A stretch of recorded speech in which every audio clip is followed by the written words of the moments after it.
Hey y'all, and welcome back to the Paranormal Journals, only here on Black Mass Paranormal. So, I decided that I'm going to go ahead and let you all in on what I have been working on. Currently, I am working on 3 different cases. This first case that I'm going to tell you about happened in 2008. Now, the cases that I am working on are still considered to be open. Now, this first case, I related to a little bit more than the other ones. Perhaps because this happened just about 45 minutes from my home. It's an area that I have visited many times, that I absolutely love this area. It's a place where, I've taken my children, I've taken my family, I've taken my friends. This has also happened to someone who was a local in East Tennessee who knew the area, was very involved in the wilderness, whether it be ATV riding, hiking, hunting, all of that stuff. This guy was a very successful contractor. He raised a beautiful family. He had 2 sons, as well as other family members living less than a mile from where he vanished. Now, the case that I'm talking about happened to a Maryville residence. Now, Maryville is located in East Tennessee. Now, Michael Edwin Hearon vanished off of the face of the earth on August 23rd, 2008. Now, the circumstances around his disappearance were pretty strange. Michael owned a construction business just in Maryville that he ran for many years. His sons worked for him. They owned an additional house in the Happy Valley area. Now, this is, again, and you all have heard me talk about this many times in my videos. This is right there close to the border of Tennessee and North Carolina. Now, Michael had decided that he was going to travel up to the family property, as he had many times. There are accounts in the news articles that his family stated that this was something totally normal for Michael to be doing. Michael traveled up to the residence and picked up a lawnmower. He had planned on doing some regular maintenance to the houses. Now, Michael initially stopped by the home on Bell Branch Road. When Michael pulled into the driveway, he had his truck, his trailer, and his mower. Michael walked inside the residence, took off his gun. He placed it on the counter alongside with his keys, his wallet, his credit card, his money clip where he would have kept cash, and decided that he was going to take an ATV out. Now, Michael jumped on the ATV and had planned on going over to his parents' house, which lived right up the road. Now, something that's pretty common in East Tennessee is we will have, a lot of the times we will have our immediate family living close to us. Now, for example, me growing up, I basically grew up right near my grandparents and my cousins. So Michael had decided that he was going to drive over to his parents' house. However, during that time on the ATV, he managed to kind of take a detour. when Michael didn't show up to his parents' house, Verl and Sue Heron decided that they were going to walk down and look for their son. When they walked to the house where Michael had taken the ATV, they discovered that everything was basically right where it should have been. There wasn't any signs of break-in at the house. His gun, his wallet, his money clip, his keys, all of that stuff was sitting right on the counter where he had left it. However, they did notice that an ATV was missing. Now, the ATV was later found parked on kind of a steep hill. Now, this was kind of strange because the ignition itself, like the key, was left on, and the ATV was left in high gear. Now, myself, I am a motorcycle enthusiast. I have ridden dirt bikes since I was 6 years old. Typically, if you leave it in high gear, that means that you stopped it by pulling in the clutch. So, me personally, I would have imagined Michael would have been traveling at a higher speed if he was in a higher gear, and had seen something that perhaps he either wasn't supposed to see or didn't know exactly what he was looking at. So Michael would have quickly pulled in the clutch and turned off the ignition, but leaving the key on in case he needed to start the ATV quickly, so he could move forward quietly as whatever was occurring in front of him happened.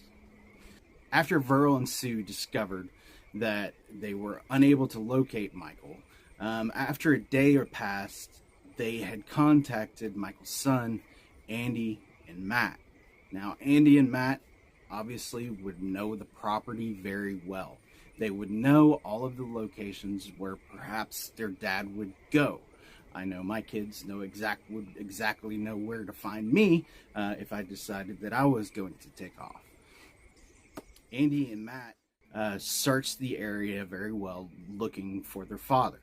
Now, they had contacted law enforcement, and at this point, the Blount County Sheriff's Office showed. They determined that there was no foul play involved.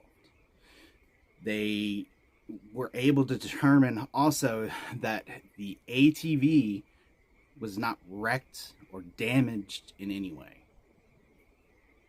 Now, they also did a pretty thorough investigation into Michael's background. They determined that he was not involved in any sort of illicit activity. Now, parts of my family know the Herons kind of roundabout indirectly. After talking to some of my family, they have all said that the Herons were, just simple, down-to-earth people. Michael ran a great, successful construction business, and in East Tennessee, the construction business can be pretty cutthroat. But everybody that I spoke with, they said that Michael was just a stand-up guy, that, they didn't have any qualms about him, that, he was very involved in the East Tennessee culture of, helping one another. It wasn't like he wasn't, from my understanding, that, he was a very considerate and compassionate person. So this case, to me, hit me kind of in a special area, because I know exactly what my family and friends were talking about when they were discussing, when I was asking them about this case. So this is kind of one of our own that just vanished. It's like the earth just opened up and swallowed it. Because when Michael first disappeared, the Blount County Sheriff's Office, they arranged for a search party. Now, shortly after the search party was arranged, and they had helicopters in the air, they had bloodhounds heading out, ready to go. We had some pretty inclement weather come in. Now, this weather could have very well possibly washed away any sort of evidence, or a scent trail for the bloodhounds to be able to track Michael. But at the same time, Michael was 51 when he disappeared. From my understanding, this was a generational home. This wasn't, they just recently moved here from California or anything like that. This was a family that had been in the area for a long time, and that Michael was very good out in the woods, and he was more than capable of handling himself. I do find it interesting that Michael did leave his gun sitting on the counter, but at the same time, I can kind of understand it, because if me personally, you all know I'm in the woods all the time. I don't show you all a quarter of the amount of time I'm in the woods. The only time that I will go without a firearm on my side is when I'm in a location that I know very well, that I am fully capable and fully understand the risks that are in that area, that I could feel comfortable enough to go without my firearm. So possibly that's what's the case here. And this can just kind of show you how dangerous that this area could have been. Now, could have Michael stumbled upon some sort of illegal action that was occurring? Could he have been walking into an active crime? Possibly. He was on a four-wheeler, and as you all know, in my videos, I will talk about how the sound carries in the mountains. So anybody that was performing some sort of illegal activity would have heard Michael on the four-wheeler. Now, could they have been trying to hurry and Michael just happened to be coming around the corner too fast and found something crazy? It's possible. But again, this is a situation that is too common that occurs in the Great Smoky Mountain National Park and just outside of the Great Smoky National Park. This actually did not occur in the park. It occurred just like right on the border of the park. So in some of my upcoming videos, I am going to be discussing this topic, Vanished, and I'm going to try to bring to you all an understanding of the dangers of East Tennessee, and I want to try and shine some light on some of these cases that occurred that I don't feel like most people know about. Now, David Pilates from the Missing 411 did address this case. So with that being said, any information that you may have in the disappearance regarding Michael Hearon, please either contact me or contact the Blount County Sheriff's Office, and we'll get that information there. I know that I can't even imagine how his sons feel regarding their dad's disappearance. I mean, it would be horrible. And this happened in 2008. Now, I'm sure that they have come to peace with it in their own way, and I'm sure that they're trying to move forward the best that they can. But, you know, this is a situation that happens all too often in East Tennessee that really needs to be recognized and addressed. Now, if you are new to the channel, please consider hitting that subscribe button. Give this video a like. YouTube is being weird lately, so I'll just say that. So any additional help that I could get as far as getting my message out there would be greatly appreciated.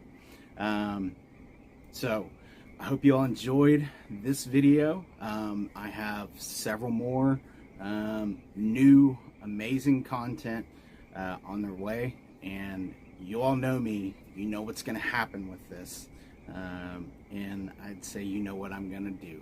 So y'all definitely want to hit that subscribe button, and that way you can actually see these locations and see if we can solve a mystery. So until next time.